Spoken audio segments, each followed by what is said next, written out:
आके फिर कहते हैं ये हमारे हीरो हैं। मैं नहीं मानता इनको, ये हीरो नहीं थे, लूटर थे। इंडिया के अंदर जो मुगल तारीख है उसको ग्रेजुअली खत्म किया जा रहा है। ठीक है, निकालना चाहिए उनको, मैं समझता हूँ। माइनॉरिटी थी, इन्वेडर थे, आए, जुल्म किया, बहुत जुल्म किया उन्होंने, थोड़ा सा जुल्म नहीं किया, बहुत ज्यादा जुल्म किया। मैं एग्री करता हूँ। पूरी दुनिया इस पे बात कर रही है कि जो मुगल हिस्ट्री है वो भारत की टेक्स्ट बुक से डिसअपीयर हो रही है। जब कहा जाता है मुगलों का इतिहास नहीं, इतिहास से मतलब है ही नहीं। अगर इतिहास से मतलब होता तो खटाक से जवाब आता, चंद्रगुप्त मौर्य, बिंदुसारा, अशोका, समुद्रगुप्ता, लो बता दिया। रिजवान अब बताओ। और एक जुल्म नहीं करते रहे, हजारों जुल्म किए हैं इन्होंने। हमारी बच्चियां यहाँ से लेके जाते, काबुल में बाजार लगता था लड़कियों का। मैं क्या बताऊं, ये कहते, फिर ये मौलवी के लोग कहते हमारे ये हीरो है, हीरो है। अच्छा, अशोका जो है ना, अशोका ये चंद्रगुप्त मौर्य का पोता, और ये जनाब काबुल से लेके और कलकत्ता तक इतनी बड़ी रियासत का ये इसने हुकूमत की। ये कहते जी मोहब्बत की निशानी है। कौन सी मोहब्बत की निशानी यार? वो पहले किसी और की बीवी थी, फिर इसकी बीवी बनी, फिर इसके उसने मोहब्बत में गया, वो मर गई, एक इतनी बड़ी महंगी बिल्डिंग बना के उसकी बहन से शादी कर ली। सिर्फ ये एग्जाम्पल देखिए कि जहां मुगल नहीं थे वहां इंडिया की ग्रेट जो सिविलाइजेशन है साउथ के अंदर, और उसने इतना पैसा उस ताजमहल पे लगाया था कि उस बिल्डिंग के खर्चे के बाद इंडिया बिकेम इतना वीक हो चुका था, ब्रिटिश कॉलोनी बन गया। तो अब सवाल उठता है कि मुगल हमारे थे या नहीं थे, मुसलमान के। जो पेट में दर्द होता है मुगलों के इतिहास से और मुगलों के नाम पर। वहां पे जैसे हमारे यहाँ टेक्स्ट बुक्स पे अक्सर एतराज होता रहता है कि कुछ ना कुछ गलत होता है, सिर्फ वहां से वो सुनने में आ रहा है कि जो मुगल्स थे उनके बारे में जो कुछ टेक्स्ट बुक्स में वो हटाया जा रहा है। कहाँ तक आपको लगता है सही है? आज सुबह मैंने मेरी आदत है सुबह उठ के मैं इंटरनेशनल मीडिया पे नजर दौड़ाता हूँ, तो दो चार चीजें निकल रही, सामने आ रही हैं। आज गार्डियन जो कि ब्रिटिश एक पेपर है, उन्होंने भी लिखा है, और न्यूयॉर्क पोस्ट ने भी लिखा है कि वहां से मुगलों की हिस्ट्री को निकाला जा रहा है। मैं ठीक है, निकालना चाहिए उनको, मैं समझता हूँ। माइनॉरिटी थी, इन्वेडर थे, आए, जुल्म किया, बहुत जुल्म किया उन्होंने, थोड़ा सा जुल्म नहीं किया, बहुत ज्यादा जुल्म किया। मैं एग्री करता हूँ। मेरे वो हीरो नहीं है, मेरे हीरो नहीं है। मैं इस पे पहले मैं करेक्शन कर दूं, मेरे हीरो नहीं है वो। मेरी नजर में वो इन्वेडर थे इस लैंड, और जो भी इन्वेडर आता है जुल्म करता है, चाहे वो ब्रिटिश हो, चाहे ये हो, चाहे वो कोई भी इन्वेडर हो, वो आके ओप्रेस करता है। वो इस तरह, वो इतनी आसान बात नहीं होती वो उससे डील करना, उन्होंने किया। बल्कि मैं आपको आज आरजू मैं बड़ी एक और बात बताना चाहूंगा, मैंने अक्सर लोगों को नहीं बताई। मैं भारत बड़ी दफा गया हूं, आज तक ताजमहल नहीं गया। मैं एक दफा सरकारी डेलीगेशन के साथ गया था, सारा डेलीगेशन चला गया था बस में बैठ के, मैं एहतजाजन नहीं गया था। मुझे शाम को वो सारे अमेरिकन टेबल पर बैठे डिनर पे, उन्होंने पूछा कि बड़ी अनहोनी बात है कि इतनी 7th wonder on the planet, हम सब अमेरिका से आके बस में बैठ के तो आगरा गए थे, आज आप नहीं गए।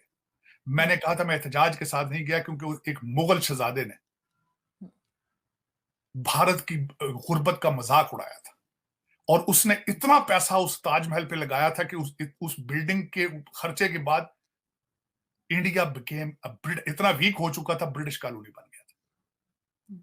और शहजादे का मजाक क्या था? कहते हैं उसने मोहब्बत की निशानी बनाई, साथ ही उसी मोहब्बत की छोटी बहन से शादी कर ली उसने। और उसकी पता नहीं कितनी बीवी थी उसकी, वो पहली बीवी तो थी नहीं उसकी जी। एक में देखे ना, क्या कहते हैं जी मोहब्बत की निशानी है। कौन सी मोहब्बत की निशानी यार? वो पहले किसी और की बीवी थी, फिर इसकी बीवी बनी, फिर इसके उसने मोहब्बत में गया, वो मर गई, एक इतनी बड़ी महंगी बिल्डिंग बना के उसकी बहन से शादी कर ली। ये मोहब्बत है? तो दूसरा, हाँ, मैं ये जरूर कहूंगा, बल्कि मैं चाहूंगा कि हिस्ट्री को किताबों से निकालने से हिस्ट्री खत्म नहीं हो जाती। जुल्म नहीं करते रहे, हजारों जुल्म किए हैं इन्होंने। हमारी बच्चियां यहाँ से लेके जाते, काबुल में बाजार लगता था लड़कियों का। मैं क्या बताऊं, ये कहते, फिर ये मौलवी के लोग कहते हमारे ये हीरो है, हीरो है। इनमें जो आपके यहाँ पे रूलर रहे हैं आरजू, उनके हर एक के अंदर, हरम के अंदर 300-300 खवातीन होती थी। हर खान भाई जो पहाड़ियों से उतर के आया वो शराब का शौकीन था, वो शराब पीता था, वाइन पीते थे। और दाढ़ियों वाले आके फिर कहते हैं ये हमारे हीरो हैं। मैं नहीं मानता इनको, ये हीरो नहीं थे, लूटर थे, बैकवर्ड्स थे, ओप्रेसर थे। मैं नहीं मानूंगा बात। उनकी हिस्ट्री चेंज करने से चेंज ना करें, लेकिन अपनी नस्ल को बताएं कि इन्होंने क्या जुल्म किया था। जी, लोग थे, जुल्म करते थे, और बारबेरियन थे। उन्होंने जो कुछ किया भारत के साथ, दुख होता है मुझे जो उन्होंने किया, मैं ज्यादती। इंडिया के अंदर ये एक तब्दीली आ रही है कि भारत की जो टेक्स्ट बुक्स हैं या भारत की जो स्कूल्स हैं और वहाँ पे जो करिकुलम है, वहाँ पे जो मुग़ल तारीख़ है उसको ग्रेजुअली ख़त्म किया जा रहा है और वो कह रहे हैं कि इसको डिस्कस करने की ज़रूरत नहीं है। और फॉर एग्ज़ाम्पल मैं देख रहा था जी, टाइम्स मैगज़ीन भी इसके ऊपर बात कर रहा है कि, और वॉशिंगटन पोस्ट भी इस पे बात कर रहा है, पूरी दुनिया इस पे बात कर रही है कि जो मुग़ल हिस्ट्री है वो भारत की टेक्स्ट बुक से डिसअपीयर हो रही है। न्यूयॉर्क टाइम्स भी इस पे बात कर रहा है, सारी दुनिया इस पे लिख रही है, इंडियन मीडिया भी इस पे बड़ी बात कर रहा है।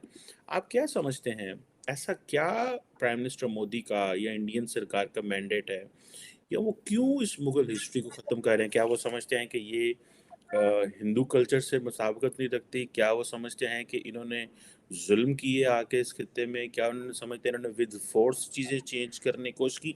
आप इसको कैसे देखते हैं मुग़ल हिस्ट्री को भारत में, और पर्टिकुलरली अगर वो जो इसका जो रिस्पॉन्स आज भारत आज़ाद होने के 75 साल बाद आ रहा है, how do you see this sir? देखें जी, इसके मुख्तलिफ डायमेंशंस हैं। ये एक ऐसा टॉपिक है ना कि आप इसको किसी एक एंगल से नहीं देख सकते। उसकी वजह ये है कि इसमें बहुत सारे जो इंटरेस्ट ग्रुप हैं, इंटेलेक्चुअल्स हैं, रिसर्चर्स हैं या आम लोग हैं, उनके अपना अपना एक नुक्ता नज़र इसमें इन्वॉल्व है, जिस हवाले से वो देखते हैं। और ये सिर्फ इंडिया में नहीं बल्कि पूरी दुनिया में हिस्ट्री के हवाले से। सर फिर ये लास्ट में यही मैं पूछूंगी कि आखिर ये मुगल फिर निकले कैसे भारत से? हाँ, जिसको जो फाइनली इस्लाम लेके आया तो खत्म हो गया, वो औरंगजेब थे। और वो सही इस्लाम कैसे लेके आए? उन्होंने सबसे पहले तो अपने बड़े भाई का कत्ल किया। वो थे अपने पाकिस्तानी मुगल थे, दारा शिको लाहौर में रहते थे, पंजाबी भी बोलते थे। उन्होंने उपनिषद की ट्रांसलेशन फारसी और फिर फारसी से फ्रेंच में करा के दुनिया में हिंदुइज्म का जो ये इतनी बड़ी किताब है उसको इंट्रोड्यूस किया। ये था उनका गुनाह कि जो उनका सर्कल था उसके अंदर हिंदू और सिख भी थे। हाँ, वो पंजाब का कल्चर उन्होंने एम्ब्रेस किया था, जो औरंगजेब सोच भी नहीं सकता था। उसके ज़हन में ये था कि ये मेरा बड़ा भाई जो बादशाह बनने वाला है, ये तो काफिर हो चुका है। So he kills his own brother, और उसकी मुंडी काट के दारा शिको की बड़ा भाई था जो क्राउन प्रिंस था, उसकी खोपड़ी ला के अपने बाप के सामने ठुड्डा मार के बोला ये था, इसको तुम बनाना चाह रहे थे क्राउन प्रिंस, अब ये मुंडी और तुम जाओ। He imprisoned his father, killed his brother, बाद में दो और भाइयों को मारा।